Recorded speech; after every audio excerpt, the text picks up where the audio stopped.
Guten Morgen, mein Name ist Calypso und ich begrüße euch aus Amatlande, Quetzalcoatl, frisch geduscht, hier auf dem Dach von einem Haus. Hinter mir die wunderschönen Berge hier im Bundesstaat Morelos in Amatlande, Quetzalcoatl. Amatlan bedeutet der Ort der Amates. Amates ist ein Baum. Wir waren gestern in Tepoztlán. Tepoztlán ist 1 Stunde mit dem Bus von Mexico City entfernt. Das heißt, ein perfektes Ausflugsziel für ein Wochenende aus Mexico City. Da nehme ich euch später hin mit ins Video. Und wenn ihr gemerkt habt, Tepoztlán, Amatlán, endet alles mit Lan. Diese Endung bedeutet Ort auf Nahuatl. Das ist die Sprache der Azteken bzw. der Mexicas, die hier in dieser Region gelebt haben oder leben. In Mexico City habe ich öfters schon auch Nahuatl sprechen hören. Diese Sprache wird auf jeden Fall noch gesprochen. Amatlán ist also der Ort der Amates, des Baumes Amate, und Tepoztlán ist der Ort des Kupfers. In der Kosmologie der Nahuatl ist Quetzalcoatl ein wichtiger Gott. Quetzalcoatl bedeutet gefiederte Schlange oder Schlange mit Federn. Und ist hier in Mexiko eben weit verbreitet, sehr bekannt und ist verantwortlich für nicht mehr und nicht weniger als die Kreation der Menschheit unter anderem und wird auch viel mit dem Mond und mit dem Wind assoziiert. In diesem Video nehme ich euch also mit nach Tepoztlán. Wir machen gleich einen Spaziergang durch Amatlán und lernen dieses Dorf hier kennen. Auch gibt es in Tepoztlán und in den Dörfern hier regelmäßig Feste. Deswegen wirkt Tepoztlán ein bisschen als Abpraller für die anderen Dörfer, sodass die anderen Dörfer in dieser Region nicht so sehr touristisch sind und etwas ruhiger sind. Es gibt weniger Menschen. Trotzdem ist Tepoztlán auf jeden Fall einen Besuch wert. Dort werden wir in diese wunderschönen Berge steigen, also nicht genau die da, aber auf einen ähnlichen Berg steigen. Interessant ist hier auch, dass es einige Dörfer gibt um die Berge herum, die man zu Fuß schneller erreicht, verhältnismäßig, als mit dem Auto. Denn mit dem Auto muss man um den Berg herumfahren und das kann über 1 Stunde dauern. Zu Fuß ist man schon langsamer, aber verhältnismäßig schneller, weil man eben den Berg hochläuft und auf der anderen Seite wieder runter. Willkommen in Tepoztlán. Hier kann man einige Souvenirs kaufen, wie zum Beispiel diese Kalebassen, die zu Trinkflaschen oder auch zu Instrumenten verarbeitet werden. Wir sind mitten in Tepoztlán auf der Avenida del Teposteco und der Plan ist es, da oben auf den Teposteco, diesen Berg, hochzusteigen. Hier gibt es auch alle Arten von Kunsthandwerk und auch sehr viele gute Restaurants. Der Weg auf den Berg führt uns durch die Avenida del Teposteco. Man kann Hüte kaufen, handgemachte Sandalen und auch typische Getränke von Tepoztlán. Tepoztlán wurde von der Regierung zum magischen Dorf ernannt und oben auf dem Berg werden wir auch sehen, warum. Hier ist, glaube ich, der schwierigste Teil, um hochzuklettern. Hier ist es gerade ein bisschen voll. So, es ist ein bisschen warm, aber so sieht der Weg hier gerade aus. Wir haben gerade eine kurze Pause gemacht, weil ich habe ein bisschen geschwitzt und normalerweise schwitze ich gar nicht. Ja, ich habe Alexis heute Morgen kennengelernt und bestimmt kennt ihr Marina aus meinen anderen Videos, die ich in Mexiko gedreht habe. Und ich sage gerne, wenn man einen Freund hat, hat man 2 Freunde, weil ein Freund führt zum nächsten Freund. Nein, ich meine, wenn man eine Person kennt, dann lernt man auch einfach eine zweite Person kennen. Und Marina hat Alexi und mich in Kontakt gesetzt und Alexi kommt tatsächlich aus einem Nachbardorf von Tepoztlán, nämlich aus Amatlán. Es ist interessant, sich auszutauschen mit ihm, weil er ebenfalls weil er einen französischen Vater hat und eine mexikanische Mutter. Auf meiner Seite ist ja mein Vater Deutscher und meine Mutter Mexikanerin. Aber da ich lange in Frankreich gelebt habe, verstehen wir uns auch gut und es ist interessant, sich mit jemandem auszutauschen, der eben auch, sagen wir mal, eine europäische Perspektive hat, auch wenn das etwas verallgemeinert ist und auch ja, Mexiko kennt. Und so sieht hier die Natur aus in Tepoztlán auf dem Weg zum Teposteco. Hier ist ein hochspiritueller Ort. Es gibt zum Beispiel Dampfbäder, heilende Menschen, wenn man das so sagen kann. Sehr viele spirituelle Menschen. Und wenn man positive Energie aufladen möchte und seine Energie erneuern möchte, sich von negativen Energien befreien möchte, dann ist Tepoztlán der Ort in Mexiko, um das zu tun. Hochsteigen kann man, je nachdem wie schnell man ist, in 20 Minuten, wenn man wirklich schnell läuft. Oder man kann sich auch eine Stunde Zeit lassen und auf dem Weg Pause machen. Et je racontais qu'on est en train de franchir les marches du Teposteco. C'est une montagne qui se trouve à Tepoztlán. Et Teposteco ou Tepoztlán en général, un air très spirituel. Je trouve très intéressant qu'Alexis et moi on se soit rencontrés ici parce que Tepoztlán est un endroit de très haute spiritualité. Et il se trouve que Alexis et moi on a un parcours de vie un petit peu similaire parce que il a également une mère mexicaine. On a effectivement tous les deux des origines européennes et des origines mexicaines. Et on n'est pas si nombreux que ça. Dans ma vie, j'en ai pas rencontré tant que ça. C'est vrai, je connais pas beaucoup d'Européens mélangés à Mexicains, pour dire ça comme ça. Je suis plutôt frenchicain, toi t'es plutôt germanicain. Ouais, Germanicaine, pardon. Sauf que voilà, j'ai vécu très longtemps en France. C'est pourquoi j'ai aussi des influences françaises et la nationalité aussi.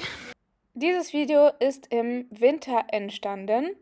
Im Sommer ist in Mexiko Regenzeit und deshalb ist es im Sommer hier auch noch viel grüner und alles ist komplett bewachsen. Zum Teil gibt es Treppen, so wie da. Könnt ihr euch aussuchen, ob ihr lieber Treppe laufen wollt oder so einen Weg. Das ist die letzte Treppe, die uns jetzt gleich hoch auf den Teposteco bringt. Wir haben die letzte Treppe erreicht, die hier etwas schmal ist, aber es macht großen Spaß, hier hochzulaufen und gleich müssen wir noch eine Metalltreppe hochlaufen und dann haben wir es auch schon geschafft auf den Gipfel des Tepostecos. Die Metalltreppe ist aufgeteilt in Hoch- und Runterlaufen, sodass man hier sicher in beide Richtungen kommt und sich nicht aneinander vorbeiquetschen muss. Das ist der letzte Hindernis zur archäologischen Stätte, denn oben gibt es auch einen Nationalpark mit einer archäologischen Stätte. So, da sind wir gerade hochgelaufen und hier kann man schon die Pyramide erblicken. Ya llegamos a su maravillosa pirámide aquí en el Teposteco. Si leí bien, hay algún tema con la fertilidad aquí en esta pirámide y en esta montaña. Tepostecatl. Tepostecatl, gracias. Es el hijo de dos divinidades que tuvieron, de entre 400 hijos que tuvieron. Ahí vamos aprendiendo de poquito a poquito, aunque sea, no pasa nada. No somos expertos arqueológicos. Bueno, por mi parte yo soy una turista que pretende ser mexicana. Jaja, no, sí, pero aquí vamos descubriendo la pirámide. So, das ist Tepoztlán, da kommen wir her, da ist die Kirche. Y aquí estamos bueno, en el valle de Amatlán, pues, de Tepoztlán, que por aquí ya se van, todos los pueblos están metidos por ahí, o sea, lo que van a hacer, o sea, Amatlán de Quetzalcóatl, Julliotepec, Santo Domingo de Ocotitlán, son todos los pueblitos de la zona, están más o menos, hay unos que están como elevados, otros que están como metidos en el valle, así como se le dicen, enjollados, como joyas. So, man blickt also vom Teposteco ins Tal und hier unten sieht man also Tepoztlán. Ja, der Ausblick ist atemberaubend und ich kann mich erinnern, ich war nämlich schon mal hier. Es ist nicht mein erstes Mal hier in Tepoztlán, sondern mein zweites Mal, denn ich war 2016 hier und ich kann mich so gut erinnern, dass es 2016 war, denn Grüße an meinen Bruder. 2016 war mein Bruder das letzte Mal in Mexiko und eine Einladung an meinen Bruder, dass er mal wieder mit mir nach Mexiko fliegt. Denn wir waren hier oben zusammen und an dem Tag hat es war, ich glaube, März, April und es hat geregnet. Also es war bewölkt, es war nicht so gutes Wetter und wir sind hier hochgestiegen. Als wir hier oben angekommen sind, hat es angefangen zu regnen und hier standen wir also, wir haben uns einen Regenschirm, glaube ich, gekauft und standen so auf dieser Pyramide zusammen unter dem Regenschirm und es hat richtig doll geregnet. Es war irgendwie auch ziemlich witzig. Es gibt davon, glaube ich, auch Videos oder ein Foto. Vielleicht, wenn ich das finde, füge ich das hier ein. Das wäre schon ziemlich lustig. So, welcome to the update. Here we are on the pyramid of the Magic Village, and it's magically raining. It's raining like buckets of water, but it doesn't matter because we're protected. And enjoy the view. Maybe you can see something. It's pretty nice up here. It's really nice, but it's rainy, it's cloudy, you can't see really much, but we're enjoying ourselves. We're trying to make a path around here. Maybe we can take some cover in the pyramid. Let's see what we can find. And by the way, this is my sister, and stay tuned for the updates on the pyramids. So steil sind die Stufen auf die Pyramide. Wie ihr seht, passt nur die Fußspitze hier. Muy chiquitos. Seht, wie groß eine Stufe ist, so wie meine Hand. Wir haben es auf den Tempel Tepoztecatl geschafft. Hier oben kann man einen schönen Altar sehen.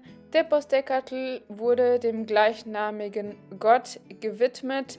Er ist der Gott des Pulque. Pulque ist ein fermentiertes Getränk in Mexiko, das es in einigen Geschmacksrichtungen gibt.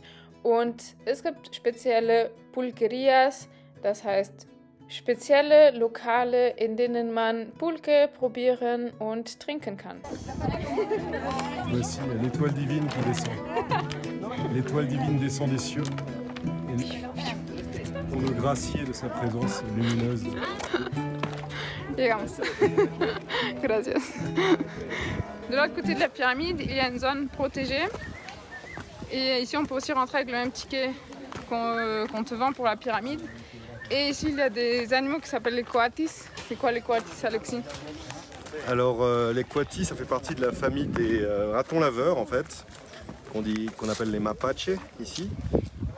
The good old raccoon. Et en fait, ça ressemble un petit peu, mais c'est un nez plus allongé. Ils ont comme un museau très fin. Et ils ont la particularité d'avoir aussi des griffes longues qui leur permettent d'escalader des parois pratiquement verticales. On les voit parfois. Allons profiter de la merveilleuse vue. La vue sur la vallée et la petite ville de Tepoztlán. Et derrière moi, peut-être qu'on arrive à reconnaître entre les branches la pyramide. Der Tempel Tepoztecatl war wichtig genug, sodass vor der Kolonialzeit sogar Pilger aus dem heutigen Guatemala hierher gekommen sind. Wer den Berg hochsteigt, muss den Berg auch wieder runter, und das machen wir jetzt. Danach sind wir auf den Markt gegangen, mitten im Zentrum von Tepoztlán, und haben hier super lecker gegessen. Hier findet man traditionelles Essen von dieser Region in Mexiko. Wir haben genau hier im Restaurante Natis gegessen. Ich habe vor allem ganz viel Kaktus, das heißt Nopales, zu mir genommen. Das gehört zu meinen Lieblingsspeisen. Und man sieht hier noch die Weihnachtsdekoration, und der Blick auf die Berge darf nicht fehlen.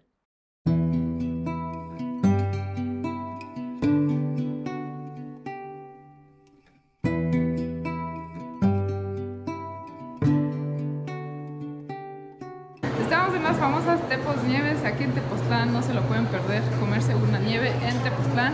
Y mi amigo Alexis me va a platicar algo sobre todos los gustos que existen. Miren nada más. Que bueno, que obviamente son todos los gustos clásicos que todo el mundo le gusta. Está el chicún, el xcaret, el nieve de mil amores, que todo el mundo, un clásico. No tengo ni idea de lo que estoy diciendo. Hay un millón, nunca vi un lugar con tantos sabores en mi vida y me parece muy impresionante. Mira, la estrellita tepozteca, hasta tú estás ahí. Fresa, mango y jugos exóticos. Creo que esa me gusta. La estrellita tepozteca. A ver, vamos a ver. Pues te corresponde. Miren nada más esta hermosura de Tepoznieve y todos los sabores que se encuentran aquí. Wir sind jetzt auf der Straße Revolution. Hier kann man die berühmten Tepos Nieves essen und auch ganz viele Souvenirs und Kunsthandwerk kaufen. Bei Tepos Nieves gibt es unzählige Eissorten und vor allem Eissorten, die man eben nur in Mexiko findet, wie zum Beispiel Tuna. Tuna ist die Frucht des Kaktus. Und ich habe die Combo Estrellita Tepos Teca bestellt. Das ist Mango mit Erdbeere und exotischen Säften. Noch ein Blick auf die Kathedrale, während wir unsere leckeren Tepos Nieves naschen. Auf dem Weg zu Alexis Dorf Amatlande, Quetzalcoatl, haben wir Halt gemacht in einem Restaurant für Meeresfrüchte. Ich habe hier ein Cocktail de Camarones bestellt, das heißt ein Shrimps-Cocktail und dazu Guacamole, frittierte Kochbananen, Reis und schwarze Bohnen.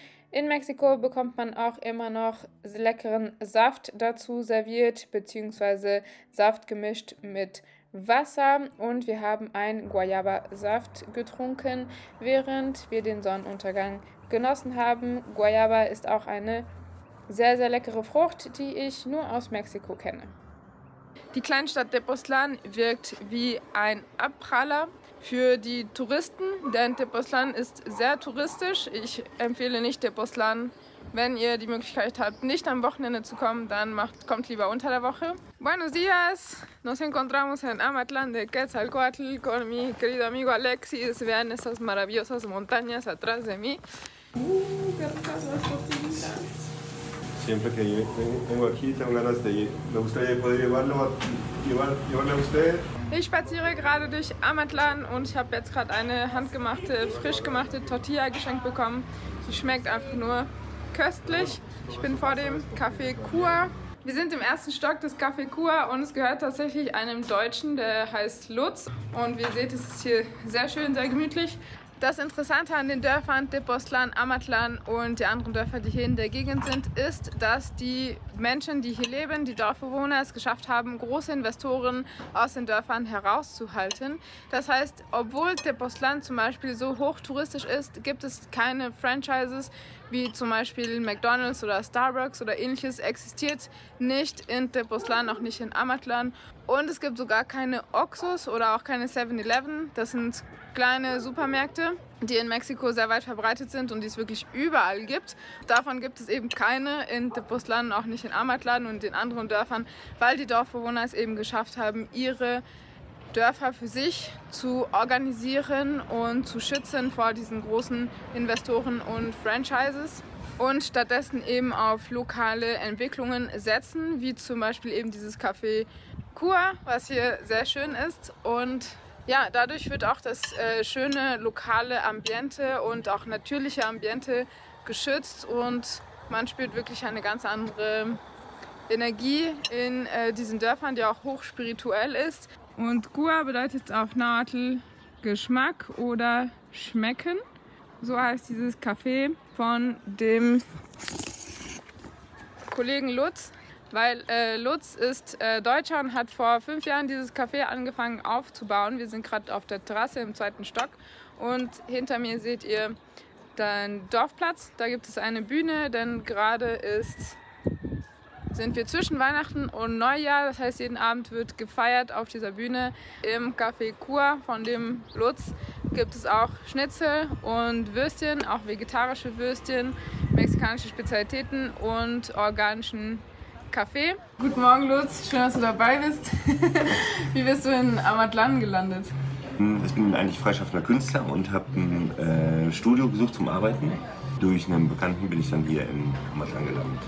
Genau, war eigentlich relativ zufällig. Und die Natur gefällt dir hier? Auf jeden Fall, ja. Und welche Vorzüge hat Amatlán? Eigentlich viele. Also es ist ein sehr ruhiges Dorf, viel Natur. Ich fühle mich hier relativ sicher, also eine sehr starke Community. Das sind so Aspekte, die, glaube ich, das Leben hier sehr lebenswert machen. Cua habe ich gegründet, nachdem ich hier schon 3 Jahre gewohnt habe, weil mir eigentlich aufgefallen war, dass es keinen Treffpunkt gab. Hier wohnen halt relativ viele Leute, aber man sieht die halt nicht. Also es gibt halt keinen oder relativ wenig Bezug. Man sieht die vielleicht mal irgendwie im Auto vorbeifahren. Und zudem gab es zu der Zeit auch viele Kaffeebauern hier und ich dachte, die bauen hier Kaffee an und warum gibt es hier kein Café. Ein Picknick, so kann das eigentlich. Und die Idee war halt eigentlich auch so einen Treffpunkt zu machen und halt die lokalen Produkte zu fördern. Super, danke. Alexis und ich haben noch einen Spaziergang zur Kirche von Amatlan gemacht. Hier haben sich die Musiker nach und nach versammelt, um wahrscheinlich hier zu proben. Wir sind in der Nachbarschaft Ardongo. Das ist eine Nachbarschaft von Tepoztlán, eine etwas gehobenere Gegend hier. Und wir sind in einem sehr schönen Restaurant mit angehängtem Café. Dieses Restaurant heißt Ombu und hier gibt es argentinisches Essen, sehr leckere Empanadas und Pizza und ich trinke gerade einen grünen Saft. Der Garten hier ist wirklich sehr, sehr schön und lädt auf jeden Fall zum Entspannen ein. Eine weitere Besonderheit der Dörfer hier in Morelos ist, dass man auf der Landstraße Kühe trifft und auch Pferde. Die laufen hier ganz frei herum und man muss eben aufpassen, denn sie haben auf jeden Fall Vorfahrt und jeder weiß, wem hier die Kühe gehören. Manchmal trifft man die Kühe in der Herde, aber ab und zu trifft man sie auch alleine, so wie dieses schöne Exemplar hier.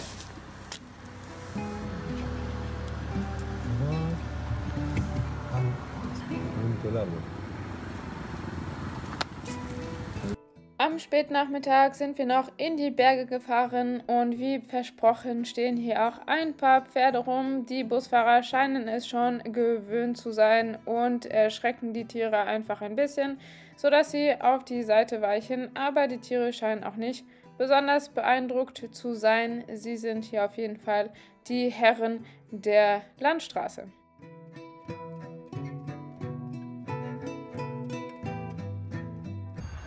Wir schließen diesen wunderschönen Tag in Santo Domingo de Ocotitlán ab. Wir sind auf dem schönen Platz vor dieser rosanen Kirche, die sehr, sehr hübsch ist. Und dieses Dorf ist größer als Amatlan und es ist wahrscheinlich das größte Dorf hier in der Region und auch das am höchstgelegenen, das heißt auf 2400 Metern Höhe und es ist hier eindeutig ein paar Grad kälter. Wie ihr seht hinter mir immer noch diese wunderschönen Berge. Hier kann man auch sehr, sehr schöne Wanderungen machen. Aber ich empfehle hier auf jeden Fall immer mit einem Tourguide eine Wanderung zu machen, denn die Experten kennen die Wanderwege natürlich am besten.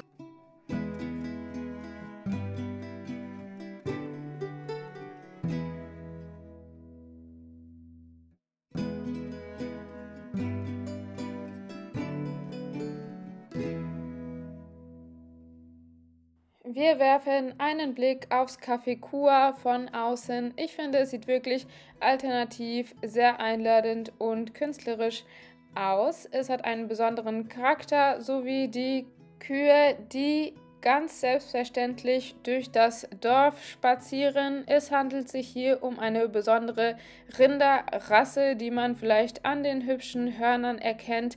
Diese Rasse heißt Cebus. Ich befinde mich auf einem Wanderweg am Rande vom Dorf San Juan de Tlacotenco. Wir sind immer noch in Morelos. San Juan de Tlacotenco ist eines der 8 Dörfer, das sich um Tepoztlán herum befindet und man besuchen kann. Auf diesem Wanderweg, wo ich gerade laufe und auch die netten Wanderer hinter mir sich vergnügen,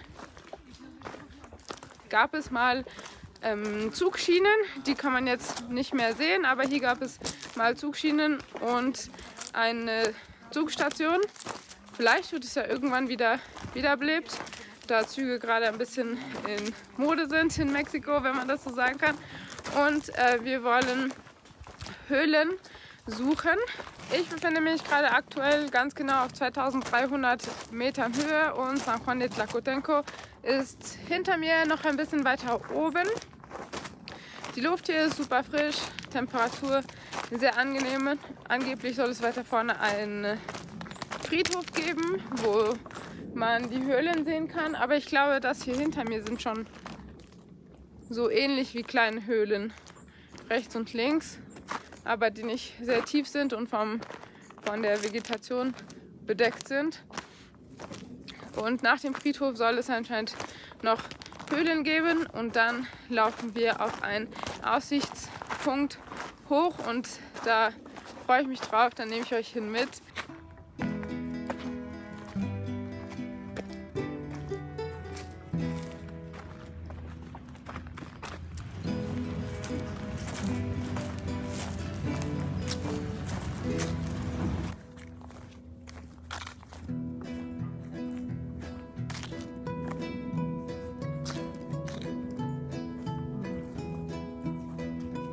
Dis-moi Alexis, qu'est-ce que tu as associé avec les cimetières?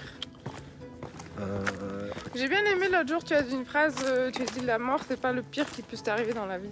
C'est sûr. Mais du coup à Amatlan, t'as vu que, je te rappelle qu'ils appellent, au lieu d'appeler ça cimetière ou panthéon, comme ils appellent ça Panthéon, ils appellent ça Jardin de Paz. Le Reposo. Ah, de Reposo. Comme si c'était le jardin où on allait se reposer. So, dieser Friedhof ist im wahrsten Sinne des Wortes sehr friedlich und auch ein bisschen wild. Und die Luft hier ist angenehm und es ist schön hier entlang zu spazieren. Und ich kann mir vorstellen, dass die Höhlen irgendwo in diesen Felsen drin sind. Aber wir wollen jetzt auch nicht in irgendwelche Felsen reinklettern. Aber ich glaube, da sind vielleicht Eingänge zu den Höhlen. Und wir laufen jetzt in die Richtung weiter zu dem Cerro de la Luz. Und Cerro de la Luz bedeutet Berg des Lichts. Der Friedhof verläuft entlang des Weges und ist wirklich sehr, sehr schön. Ich habe selten so einen schönen Friedhof gesehen, der auf eine Art sehr wild ist und mitten in der Natur, aber gleichzeitig auch sehr schön unterhalten wird, um den sich sehr schön gekümmert wird. Und die orangen Blumen, die ihr überall hinter mir seht, die heißen Cempasúchil. Cempasúchil ist eine Blume, die sehr viel verwendet wird in Mexiko zum Tag der Toten und eben auch auf den Gräbern. Und der Tag der Toten ist ja auch noch gar nicht so lange her. Vielleicht stammen die Blumen noch von dieser Zeit. Und ja, dieser Friedhof ist einfach nur super, super schön. Cempasúchil kann man auch essen, auch im Tee verwenden und wird eben in Mexiko zu diesem Anlass überall gesehen. Von San Juan de Tlacotenco ist es also eine kurze und schnelle Wanderung hier hoch, um diesen traumhaft schönen Ausblick zu genießen. Und wie ihr vielleicht merkt, Mexikaner hören gerne Musik, und wenn ein Mexikaner in einem Dorf hier in Morelos, wie zum Beispiel in San Juan de Tlacotenco, Musik hört, dann hört man das im ganzen Tal, und sogar hier auf dem Berg kann man ein bisschen die Hüften schwingen. Und damit verabschiede ich mich mit diesem wunderschönen Blick. Bis zum nächsten Video. Ciao! Die Feiertage zum Ende des Jahres sind in Amatlan de Quetzalcoatl ein Anlass, um Jaripeos zu veranstalten, und die Cebus wollen auf jeden Fall mit von der Partie sein. Vamos calando el audio, ya estamos a punto de empezar, señoras y señores, aquí en Amatlan de Quetzalcoatl. Váyase arrimando porque ya estamos a punto de empezar.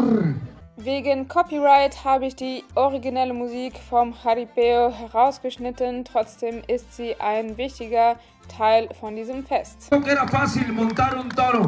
Yo creo que estos niños han tomado la actividad más riesgosa que hay en la faz de la tierra, incluyendo otras indiscutiblemente, pero esta es torearle al toro, es jugarle a la vida. Y bueno, pues hoy vienen por unas monedas, ojalá y les vaya bien. Mira, ellos son el ruso de Juchi, vayan levantando su manita o su sombrerito para que los identifiquen. Ahí está el ruso de Juchi, el Ray Villanueva, viene la motosierra de Lagunillas, también está el Panda Junior, viene Rebelde de Lagunillas, tendremos a Betillo del DF. La oración del jinete humildemente dice así: Señor, Dios Todopoderoso, Creador de este mundo que habitamos, hoy humildemente de rodillas te imploro, me cuides y me protejas con tu santo manto. Pues por tu voluntad me hiciste jinete y por mi gusto estoy aquí, Señor. Me hiciste ganadero, me hiciste locutor. También soy caporal y aficionado al jaripeo. Soy músico que alegra las tardes de jaripeo. Gerade wurde das Gebet des Jinetes, das Gebet des Reiters aufgesagt, denn es handelt sich hier schon um eine gefährliche Aktivität. Wie ihr sehen könnt, der Reiter betet einmal, bevor er auf den Stier steigt. Hier kommen die Tiere nicht zum Schaden. Offensichtlich werden die Tiere gestresst, aber sie bleiben körperlich unversehrt, denn sie sind für ihre Halter auch extrem wertvoll. Jaripeos finden zwischen Weihnachten und Neujahr jeden Abend statt. Es ist wirklich ein besonderes Fest. Das ganze Dorf kommt hier zusammen und die Mexikaner tragen ihre schönsten Hüte. Gerade bereiten sich alle vor, um das Tor zu öffnen, damit das Tier hier raus galoppieren kann. Ich kann verstehen, dass einige das kritisch betrachten. Ich finde, es gehört aber auch zur Kultur dazu und am gefährlichsten ist es hier auch eher für den Menschen und weniger für das Tier, denn offensichtlich ist das Tier viel stärker als der Mensch, der hier wirklich ein großes Risiko eingeht, um einen Preis zu gewinnen. Wir sind auch nicht bis zum Schluss geblieben, aber wir haben doch einen spektakulären Jinete gesehen, der es ganz schön lange ausgehalten hat. Von der Terrasse vom Café Kur aus hatten wir einen perfekten Blick und ich fand es wirklich ein besonderes musikalisches und kulturelles Erlebnis. Bis zum nächsten Video.